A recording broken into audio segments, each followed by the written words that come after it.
अब यहाँ पे देखो, हमें क्या करना है, इसको प्रूफ करना है, ये रिजल्टेंट निकालना है। तो हमने क्या किया, वेक्टर p और वेक्टर q, देखो एक वेक्टर ऐसे था पहले से, देखो ये वेक्टर p को और q को ऐड ही कर रहे हैं। एक वेक्टर ये था, दूसरा वेक्टर ये था, q था, ठीक है ना। दोनों को हम लोग ऐड कर रहे हैं। ऐड करने का ये भी एक तरीका है कि अगर दोनों वेक्टर को ऐड करना है तो दोनों वेक्टर को ऐसे समांतर चतुर्भुज से रिप्रेजेंट करो जिससे ये दोनों वेक्टर रिप्रेजेंट हो जाए। तो एबीसीडी तो हमें पता चल गया, वेक्टर है, ये एंगल थीटा, ये एंगल अल्फा है, कोई दिक्कत नहीं है। अब हमने क्या किया है, सी से एक परपेंडिकुलर ड्रॉ करो और बी से एक परपेंडिकुलर ड्रॉ करो। दोनों जहां मिलते हैं उस पॉइंट को हम लोग क्या कहते हैं, ई कहते हैं। फटाफट इतना डायग्राम ड्रॉ करो, क्योंकि इसे खुद ही करना है और ये बहुत ही आसान है। फटाफट ये डायग्राम ड्रॉ करो। एक समांतर चतुर्भुज बनाओ, समांतर चतुर्भुज के सी पॉइंट से एक परपेंडिकुलर ड्रॉ करो और बी से एक परपेंडिकुलर ड्रॉ करो, तो हमें मिलेगा क्या, ई मिलेगा।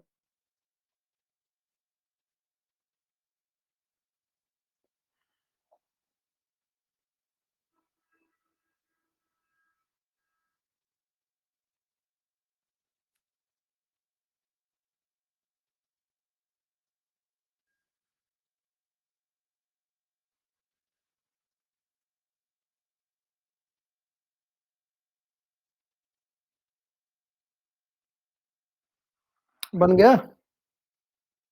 साफ सुथरा बनाना तभी डेराइव कर पाओगे, और आज डेराइव कर लोगे तो कभी कोई दिक्कत नहीं होगी।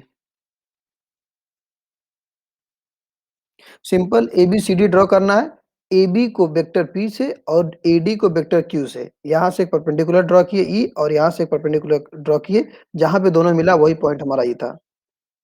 अब यहाँ पे देखो, समझने वाली चीज यहाँ पे ये है कि अगर ये एंगल हमारा थीटा है, ये टोटल एंगल क्या है, थीटा है, तो क्या ये एंगल थीटा होगा, बिल्कुल थीटा होगा। क्योंकि क्या है, ये दोनों क्या है, एक दूसरे के पैरेलल होते हैं ना। इसमें क्या होता है, ये लाइन इसके पैरेलल होती है, समांतर चतुर्भुज है ना, ये लाइन इसके पैरेलल है। तो जब ये लाइन इसके पैरेलल है तो ये वाला एंगल इस एंगल के बराबर होगा। अगर ये थीटा है तो ये भी हमारा क्या हो जाएगा, थीटा हो जाएगा। ठीक है। अब यहाँ पे ध्यान से देखो, अब फटाफट कॉपी में लिखना शुरू करो। देखो ध्यान से लिखो, समकोण त्रिभुज A B A C E में, समकोण त्रिभुज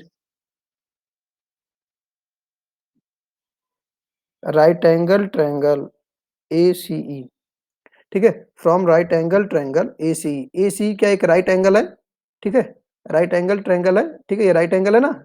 ये देखो 90 होगा ना, क्योंकि हमने परपेंडिकुलर ड्रॉ किया तो 90 ही तो होगा। तो हमारा राइट एंगल में पाइथागोरस थ्योरम लगानी है। तो पाइथागोरस थ्योरम अगर triangle A C E, triangle A C E में अगर हम लोग पाइथागोरस थ्योरम लगाए तो हमारा क्या हो जाएगा, A C square equal to,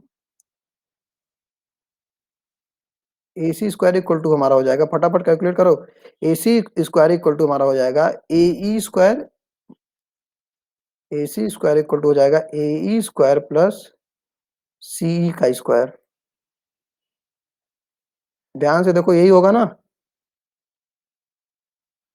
Pythagoras theorem लगाए हैं। Right angle A C E, triangle A C E में समकोण त्रिभुज है, तो समकोण त्रिभुज में ही पाइथागोरस थ्योरम लगता है।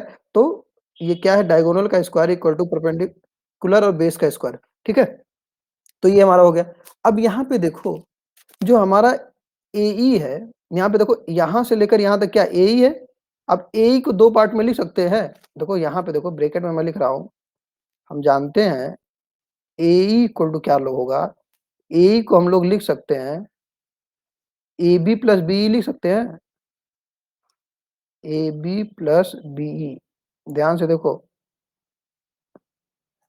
ए लिख सकते हैं ना, ए जो हमारा टोटल है ये, उसको दो पार्ट में हमने डिवाइड कर दिया। अब यही वैल्यू यहाँ पे पुट कर देते हैं, तो A C square equal to हो जाएगा, A C square equal to हो जाएगा A B plus B E, A B plus B E का whole square, A B plus B E का होल स्क्वायर, ऐसे, प्लस सी का स्क्वायर। फटाफट इसको सॉल्व करो।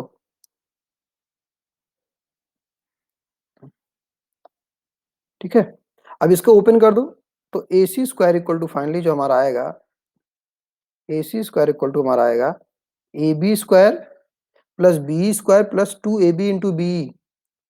तो ये हमारा आएगा AB स्क्वायर, फटाफट सब लोग कॉपी में करो, AB square plus BE square plus 2 AB into BE, AB into BE plus c square तो रहेगा ही, सी स्क्वायर तो कहीं गया नहीं है, प्लस सी स्क्वायर ऐसे ही रहेगा। अब यहाँ पे देखो, ये ए बी को अभी हम लोग करते हैं, ठीक है ना? तो ये हमारा ये एक इक्वेशन आ गया, ठीक है? वही हमको करना है। अब यहाँ पे जो भी चीज़ लिखी है सबकी वैल्यू हमें निकालनी है, ठीक है? जो भी चीज़ यहाँ पे लिखी है सबकी वैल्यू निकालनी है। तो सबसे पहले हम लोग कौन-कौन सी वैल्यू निकाल सकते हैं? जो आसान वैल्यू है पहले उसको हम निकाल लेते हैं। सबसे पहले यहाँ पे देखो, एसी हमारा क्या है? अगर हम लोग एसी की बात करें, यहाँ पे देखो हम लोग कुछ चीज़ें लिख लेते हैं। एसी किसके बराबर है? एसी हमारा किसके बराबर है? हाँ, AC इक्वल टू हमारा क्या R है, यही तो हमारा रिजल्टेंट है। अब AB हमारा किसके बराबर है? AB इक्वल टू हमारा है Q के बराबर है।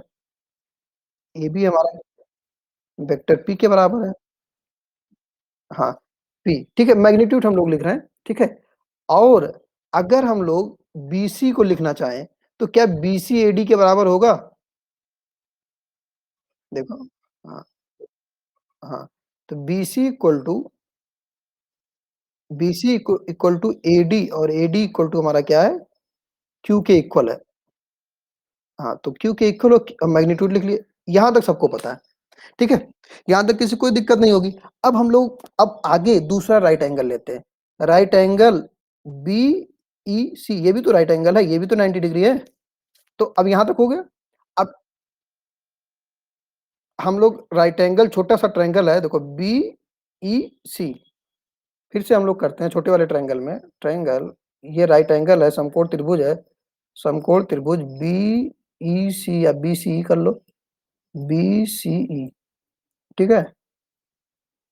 बहुत ध्यान से देखो, ट्रायंगल BCE में, अब ट्रायंगल BCE में अगर हम लोग यहाँ लिखें साइन थीटा, तो साइन थीटा इक्वल टू क्या होता है? हाँ, तो अगर ये थीटा है तो हाँ, तो परपेंडिकुलर हमारा क्या है? CE है, ठीक है? लंब बटा कर्ण है हिंदी।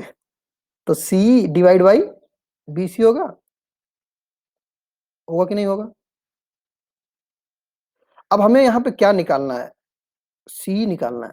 क्यों निकालना है CE? यहाँ पे देखो, यहाँ पे देखो ये क्या है? देखो, ये देखो CE सबसे लास्ट में लिखा है ना, ये वैल्यू इसलिए निकालना है क्योंकि CE की वैल्यू हमें पुट करना है। तो यहाँ से C इक्वल टू क्या हो जाएगा? BC sine theta. तो हमारा C इक्वल टू हो जाएगा, C equal to BC, BC sine theta, और BC की वैल्यू हम लोग निकाले हैं, कितना है? BC की वैल्यू बताओ। BC, हाँ, BC इक्वल टू क्या है? Q है। हाँ, तो C इक्वल टू क्या हो जाएगा? Q साइन थीटा, ठीक है? तो C की वैल्यू निकल आई। अब इसी ट्रायंगल में हम लोग cos थीटा लगाते, अप्लाई करते हैं। cos थीटा इक्वल टू क्या हो जाएगा? बेस, तो बेस हमारा क्या है? BE है।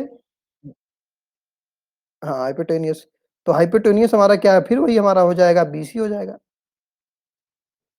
हो जाएगा। अब इसको जब BE को सॉल्व करेंगे, तो यहाँ BE इक्वल टू क्या हो जाएगा? बी, हाँ, तो हो जाएगा BC cos थीटा, और BC की वैल्यू क्या है? हाँ, यहाँ भी वही वैल्यू Q है, ठीक है? तो यहाँ भी हमारा, तो यहाँ पे आ गया Q cos थीटा।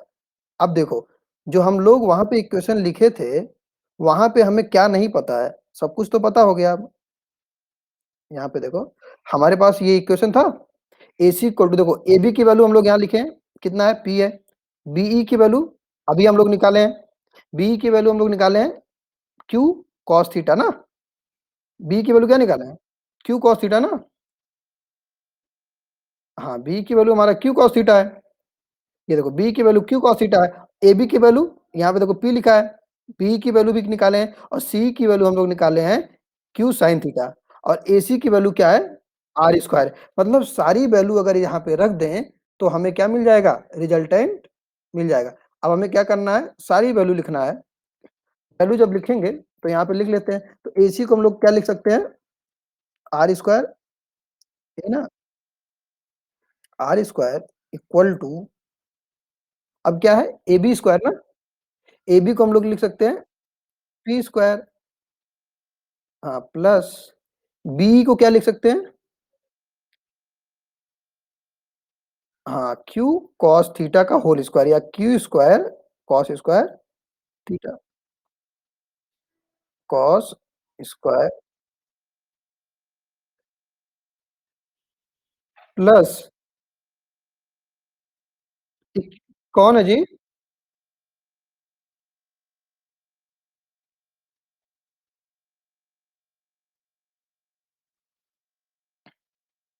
अब ऐसे ही सी की वैल्यू, तो सी की वैल्यू हम लोग निकाले थे क्या? क्यू, नहीं इसके बाद हम लोग को था two p, p into q cos theta ना,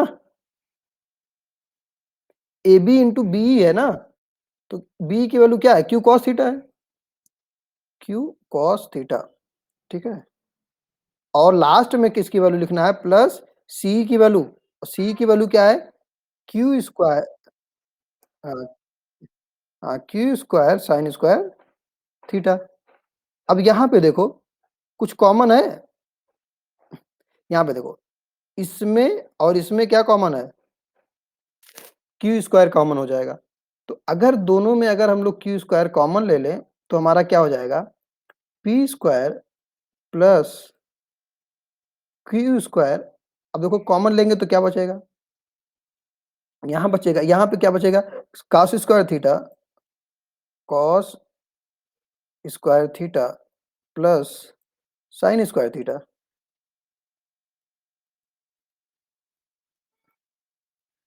ये तो कॉमन हो गया इन दोनों पार्ट में, और ये वाला तो पूरा ऐसे बच जाएगा, इसमें तो कुछ कॉमन है नहीं, तो ऐसे लिख लेते हैं plus two p q cos theta, ठीक है। अब यहाँ पे बताओ cos square theta plus sine square theta क्या होता है? वन होता है। तो यहाँ पे हमारा क्या आ गया? आर स्क्वायर इक्वल टू क्या आ गया? P square plus q square plus two p q cos theta. यही तो हमें डिराइव करना था, two p q cos, cos theta, cos theta, ये ना हमें ड्राइव करके लाना था। या आर इक्वल टू अगर निकालना हो तो क्या हो जाएगा? Under root P square plus q square cos theta. तो आसान है ना? आसान है या नहीं है? सब लोगों का हो गया? तो देखो ये देखो हम लोग यही तो लिखे, देखो आर इक्वल टू क्या लिखे थे? P square plus q square plus two p q cos theta, ठीक है, यही हम लोग डेराइव किया। अब देखो हमको दूसरा वाला डेराइव करना है। देखो इस डेरिवेशन में हमको करना क्या था? केवल दो ही चीज करनी थी। एक तो ट्रायंगल ए सी ई में पाइथागोरस थ्योरम लगानी थी, और छोटे वाले ट्रायंगल बी सी ई में हमें क्या करना था? साइन कॉस थीटा लगाना था। बस इसके बाद हमें क्या करनी थी? वैल्यू पुट कर देनी थी। वैल्यू पुट करने के बाद हमें r square equal to p square plus q square plus two p q cos theta. अब ये ध्यान रखना थीटा क्या है? दोनों के बीच का एंगल है, और पी नीचे वाला फोर्स है, ठीक है ना? तो आर इक्वल टू, अगर आर इक्वल टू निकालेंगे तो अंडर रूट में हो जाएगा, ठीक है। अब हमें क्या निकालना? अल्फा निकालना है। अब यहाँ पे देखो अगर हमें अल्फा निकालना है, तुम सोचो अल्फा कैसे आएगा? अल्फा कौन से ट्रायंगल में है? ए सी ई में, right, right angle A C, A C E, right angle A C E. अगर हम लोग इसमें टेन लगा दें, tan alpha, tan alpha equal to क्या होता है? क्या हो जाएगा? हाँ, तो परपेंडिकुलर हमारा लंब क्या है? सी है और बेस हमारा क्या है? बेस हमारा है ए ए है। जिसका फ़ोन आ रहा है बंद करो जी, ठीक है?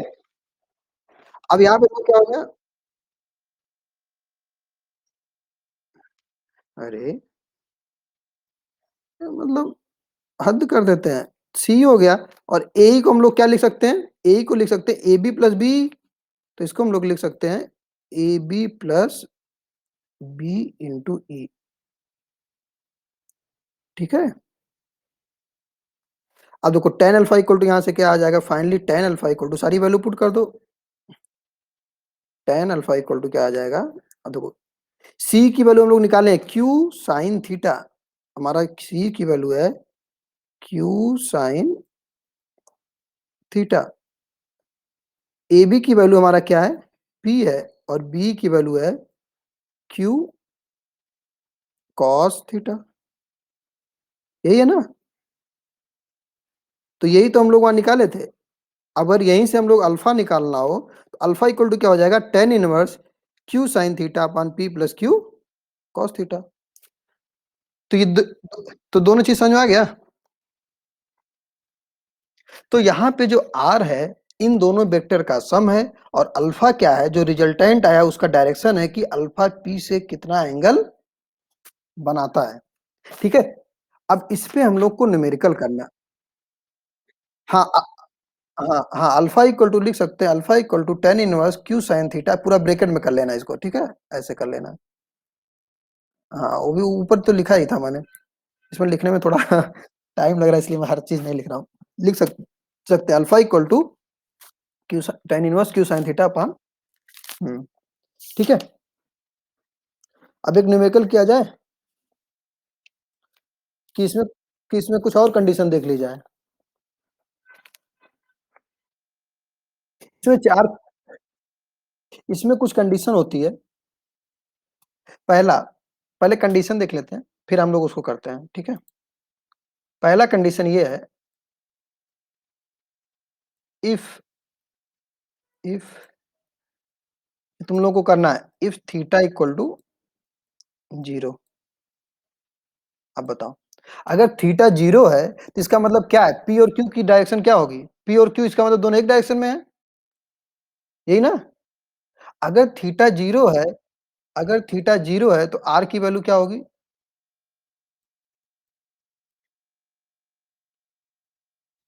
पुट करके बताओ। P square plus q square plus 2pq, इसको लिख सकते हैं पी प्लस क्यू का होल स्क्वायर, लिख सकते हैं। तो पी प्लस क्यू का होल स्क्वायर फिर अंडर रूट है, तो हमारा फाइनली क्या आ जाएगा? पी प्लस क्यू आ जाएगा, आएगा ना? अगर हम वैसे भी इसको करना चाहें कि एक वेक्टर हमारा p है और दूसरा वेक्टर q है, ऐसे, ठीक है? दोनों एक डायरेक्शन में है, इसका मतलब इसी की बात हो रही है, दूसरा वेक्टर ऐसे है। तो रिजल्टेंट क्या होगा? अब दोनों एक ही डायरेक्शन में, एक वेक्टर के हेड पे दूसरा वेक्टर है तो दोनों को जोड़ दो, तो हमारा जो रिजल्टेंट आएगा वो क्या हो जाता है? ऐसे हो जाता है, आर ये हो जाता है, दोनों को सम कर दिया जाता है, ठीक है? अब इसी में अब इसकी मान ले दूसरी कंडीशन हम लोग निकालें। दूसरी कंडीशन मान लें अगर थीटा इक्वल टू 90 है, इफ, हाँ, मतलब दोनों एक दूसरे के क्या है? परपेंडिकुलर है। इफ थीटा इक्वल टू 90, अगर थीटा 90 डिग्री है तो उस समय हमारा रिजल्टेंट क्या हो जाएगा? कॉस कॉस थीटा की वैल्यू क्या होती है? कॉस 90 जीरो हो जाएगा, तो आर इक्वल टू क्या आएगा? Under root P square plus क्या आएगा? आर इक्वल टू आएगा under root P square plus, ठीक है?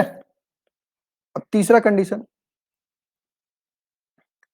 कंडीशन ये है कि मान लो थीटा की वैल्यू 180 डिग्री है। If theta equal to 180 degree, theta equal to 180 degree है, मतलब एक दूसरे के अपोजिट है दोनों, तो रिजल्टेंट क्या आएगा? तो कौन कॉस 180 की वैल्यू होती है -1, तो हो जाएगा P square plus q square minus minus 2pq, यही ना? तो माइनस 2pq होगा, तो इसका मतलब p माइनस क्यू का होल स्क्वायर आएगा और p माइनस क्यू का होल स्क्वायर आएगा तो रिजल्टेंट क्या हो जाएगा? p minus Q. ठीक है? अब चौथा कंडीशन, देखो ये कोई कंडीशन ऐसा नहीं कि ये सब पढ़ना ज़रूरी है, केवल बताया जा रहा है कि जिससे माइंड में आए कि हम कैसे करते हैं, ठीक है ना? अब ये हो गया, मान लो अगर इ if theta equal to 270 degree,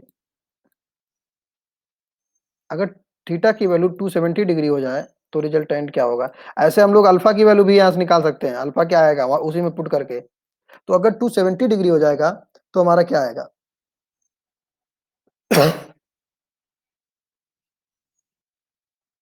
cos 270 की वैल्यू क्या होती है? -1 होती है, 0 होगा ना? हाँ, तो हमारा क्या आएगा? p² + q², ठीक है? यहाँ तक समझ में आ गया? ये कंडीशन है, ठीक है? ये 4 केसेस हैं, ये 4 केसेस दिए गए हैं। अरे जी, जिसके यहाँ शोर होता है उन लोग को म्यूट कर लेना चाहिए, समझ में नहीं आता इन लोगों को। परेशान करते हैं। अब यहाँ पे देखो, मान लो हमारे पास एक क्वेश्चन है, क्वेश्चन लिखो, लिखो क्या हम पहले बना ही दे रहे हैं, पहली बार एक क्वेश्चन हम बना के बता दे रहे हैं। कहाँ गए कर्सर?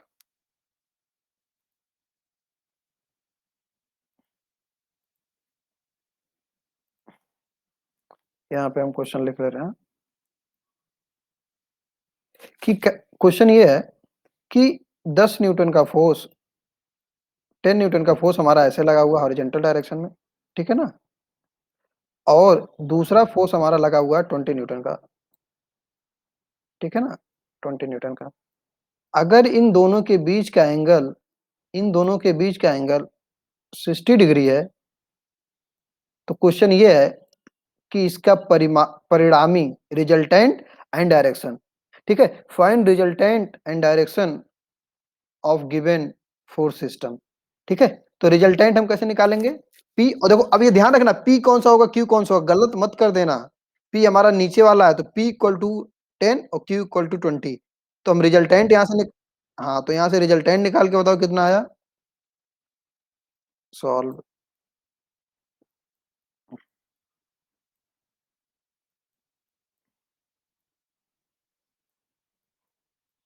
और अल्फा कितना आया? कैलकुलेटर से सॉल्व करो, सही सॉल्व करना।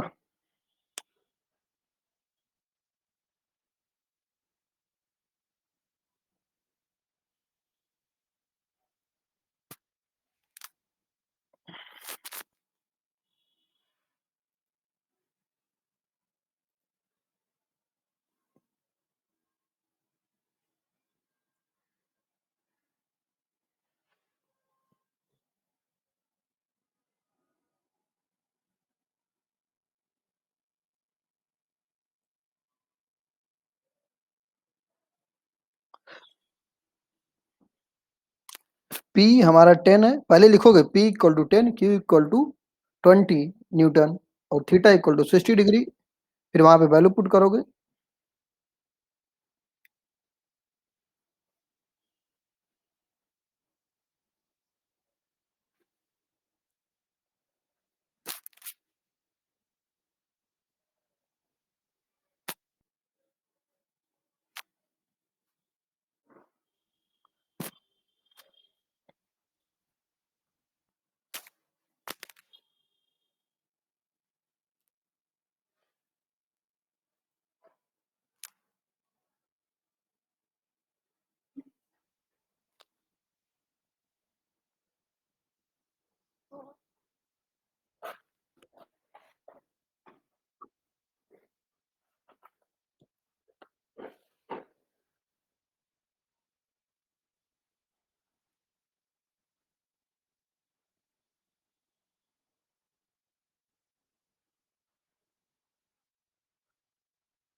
और किसी का?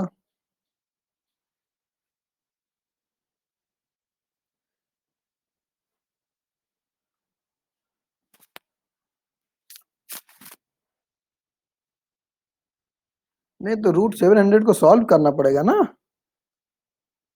और यूनिट इसकी क्या होगी? न्यूटन होगी। 26.45। हाँ, यूनिट ज़रूर लिखोगे, यूनिट इसका रहेगा। इसकी डायरेक्शन क्या होगी? इसकी दिशा क्या होगी? अल्फ़ा। डायरेक्शन पूछेगा इसका मतलब क्या है? दिशा पूछ रहा है, ठीक है ना? हाँ, अब ये अल्फ़ा कितना आएगा कैलकुलेट करो। क्यू साइन थीटा है, ध्यान रखना।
देखो, अब जो लोग सॉल्व नहीं कर रहे होंगे, उनके लिए समस्या आ जाएगी क्योंकि यहीं से स्टार्ट है न्यूमेरिकल।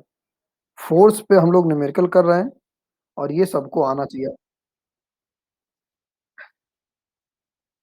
कितना आ रहा है? tan इनवर्स √3/2 को सॉल्व करो। 60 कैसे आ सकता है बेवकूफ? यही तो दिमाग लगाना है। तुम खुद सोचो, ये 60 डिग्री आंसर है। अब इसके बीच में कहीं रिजल्टेंट होगा? अब बताओ, रिजल्टेंट ये नीचे वाला ये 60 डिग्री कैसे हो सकता है? इसका मतलब रिजल्टेंट इस डायरेक्शन में है। ये रिजल्टेंट बीच में होगा ना। हम ये बताएं कि रिजल्टेंट क्या होगा? इसके बीच में होगा। अब बीच वाला एंगल ये वाला एंगल भी 60 होगा, ये भी 60 होगा।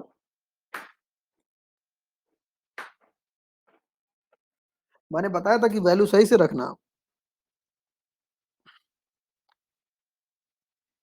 30 नहीं आएगा। 30 भी गलत है। बताओ, तुम लोग कर नहीं पा रहे हो।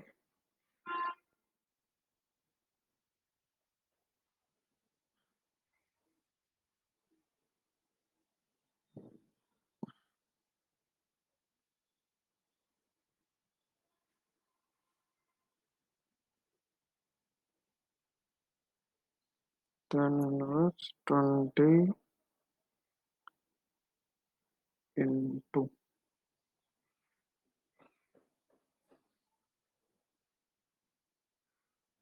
sin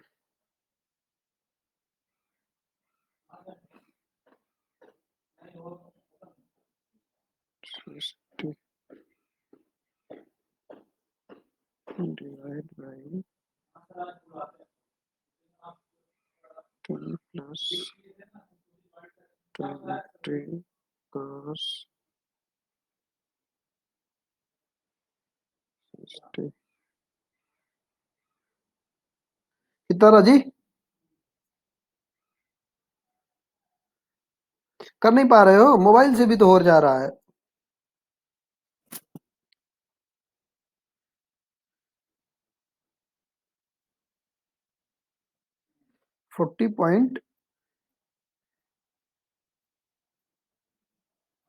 40.89 डिग्री, ठीक है। किसी के आया? कैसे लिखना है? लिखना है tan इनवर्स। देखो, इसको सॉल्व करने के लिए कैसे लिखोगे? मोबाइल में भी अगर लिखना चाहते हो एक बार में तो ऐसे लिखो। tan, अब कैलकुलेटर चलाना सीखना पड़ेगा ना। tan इनवर्स, ठीक है, ब्रैकेट लगाओ, ठीक है। क्यू की वैल्यू क्या है? 20 है, तो लिखो 20 साइन 60। क्या लिखोगे? 20 साइन 60 डिवाइड बाई लिखो, डिवाइड बाई, यहाँ ब्रैकेट लगाओ ऐसे, p की वैल्यू 10 प्लस 20 कॉस, हाँ कॉस 60, कॉस 60, फिर ब्रैकेट दोनों बंद कर दो, बस आंसर आ जाएगा। यही करना था।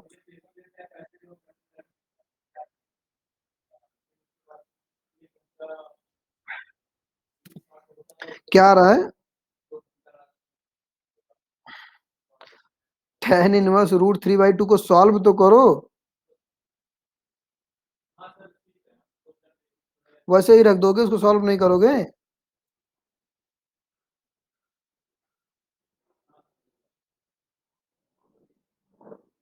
उसको सॉल्व भी तो करना पड़ेगा।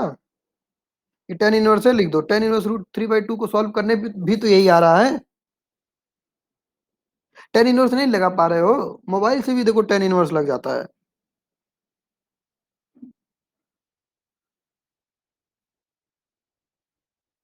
जैसे हम लिखे देखो, अच्छा देखो एक शिफ्ट बटन होगी, देखो ऊपर, ऊपर लिखा होगा शिफ्ट, ऐसे लिखा होगा शिफ्ट येलो कलर से, उसको दबा के 10 दबाओगे तभी tan इनवर्स दिखाएगा। और उसके बाद उसके ब्रैकेट में ऐसे ब्रैकेट लगा के सब लिख दो। हाँ, जब tan इनवर्स लिखाएगा तभी ना सॉल्व करेगा वो। tan इनवर्स रूट 3/2 करोगे तो वो 40.89 आएगा।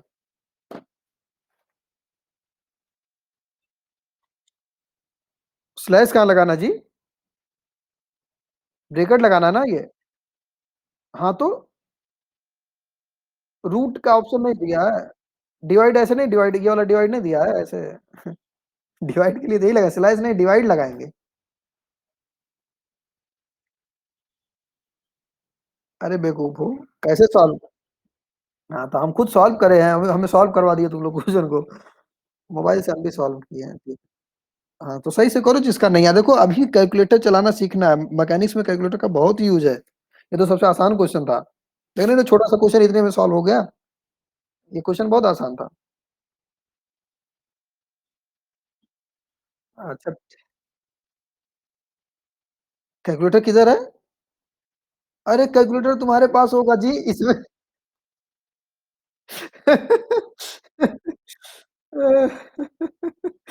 कैलकुलेटर खोज रहा है। अच्छा, हम कैलकुलेटर से थोड़ा यूज करना सिखा देते हैं, लैपटॉप में कैलकुलेटर होता है, ये देख लो थोड़ा सा। नहीं तो मोबाइल में भी कैलकुलेटर होता ही है, शेयर स्क्रीन, विंडो पे कैलकुलेटर, ये देखो कैलकुलेटर दिख रहा है। इस- हाँ स्क्रीन पे कैलकुलेटर आ गया होगा। अब देखो कैसे ये काम करता है, हमें क्या लिखना था, tan इनवर्स लिखना था ना। तो अब देखो, tan इनवर्स इसमें नहीं दिया क्या? अब इसको हम साइंटिफिक करेंगे तब ना आएगा। अब देखो ये साइंटिफिक की तरह आया। अब हमें चाहिए tan, अब इसमें tan कहाँ है जी? ये, हाँ डिग्री में चाहिए हमको सब कुछ। tan कहाँ गया? हाँ किया जाता है। हाँ डिग्री को वन रेडियन में पाई/180 डिग्री। हाँ नहीं इसमें, हाँ हाँ देखो, हाँ देखो, अब देखो ये tan है ना, लेकिन हमें चाहिए tan इनवर्स। हाँ इसको देखो, tan इनवर्स आया, देख रहे हो? तो तुम्हारे मोबाइल में ऐसे tan इनवर्स दिया होगा, ठीक है। अब पहले, हाँ हाँ ठीक है।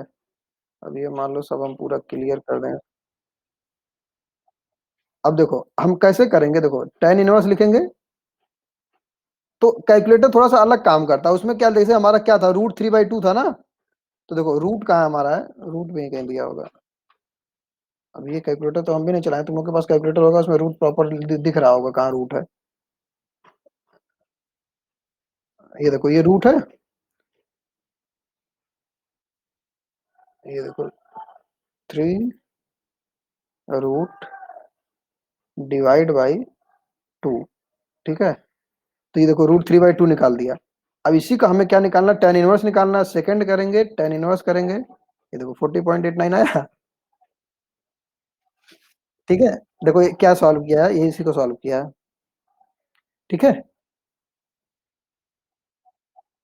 अल्फा डिग्री में ही तो होता है, एंगल है ना?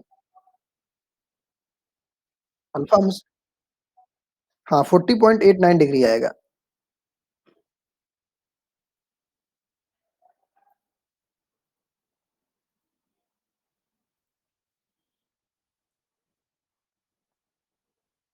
ठीक है? तो अब हम लोग क्या करेंगे, एक क्वेश्चन होमवर्क दे देते हैं, ठीक है?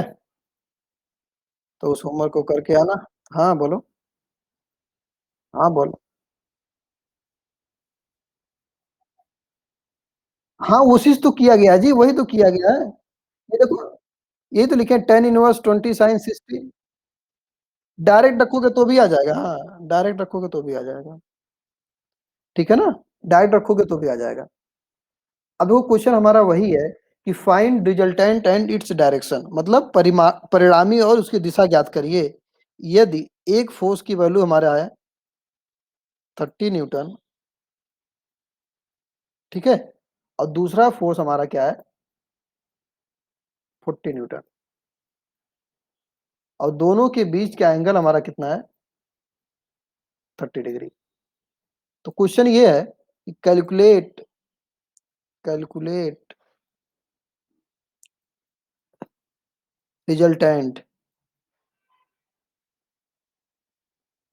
रिजल्टेंट एंड डायरेक्शन, मतलब परिणामी और दिशा, ये हमें निकालना है, ये कर लेना, ठीक है? तो हमको निकालना क्या है, आर की वैल्यू निकालना है, पहला हमें आर निकालना है, R equal to question mark है, ठीक है? और दूसरा हमें क्या निकालना है, अल्फा निकालना है, ठीक है? ये क्वेश्चन कर हाँ, इसको कर लेना। फिर आगे और भी देखो, हम न्यूमेरिकल ही हमें करना है, तो कैलकुलेटर लेके कल बैठना, और यहाँ तक अगर किसी को कोई डाउट हो तो पूछ लेना, ठीक है? ये क्वेश्चन नोट कर लो। हाँ, हाँ। हाँ, हाँ। हाँ, नहीं तो उसको हम बताए तो हैं जी, जो असाइनमेंट में क्वेश्चन दिए बताए नहीं हैं हम, कि एक हाँ, वेक्टर का है वो। एक एक फोर्स पे दूसरे फोर्स को रख के इसको भी इस तरीके से सॉल्व कर सकते हो। 30 और 20 का बना के, ठीक है ना? हाँ, आंसर आ जाएगा। हाँ, बोलो। हाँ, हाँ।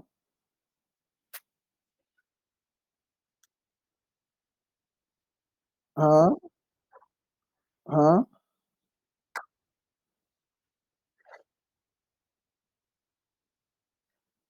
कौन-सा कैलकुलेटर मोबाइल से कर रहे हो क्या? नहीं तो कैलकुलेटर में पहले tan इनवर्स लिखोगे, ठीक है? कैलकुलेटर में हाँ, ऐसे जैसे लिखा है देखो, शिफ्ट के साथ tan इनवर्स करना है जी। तो देखो जैसे लिखा है ऐसे लिख दोगे पूरा तो भी आंसर आ जाएगा। एक ही बार में लिख दोगे ना, tan इनवर्स ब्रैकेट लगाओगे 20 sin 60 minus 10 plus 20 cos 60 bracket 2 बार बंद करोगे तो भी डायरेक्ट आंसर आ जाएगा। कैलकुलेटर में ये लिखोगे, हाँ, ऐसे ही आ जाएगा। कैलकुलेटर में देखो तुम्हारे कुछ गड़बड़ी होगी। कैलकुलेटर को रीसेट करना सीख लो, शिफ्ट बटन दबाओ, ठीक है? ऑन बटन दबाओ और 9 दबाओ, नहीं 3 दबाओ। उसमें देखो क्या आ रहा है, शिफ्ट और ऑन बटन दबाओ, क्या आ रहा है? शिफ्ट और मोड, शिफ्ट के साथ मोड दबाओ, मोड क्या आया?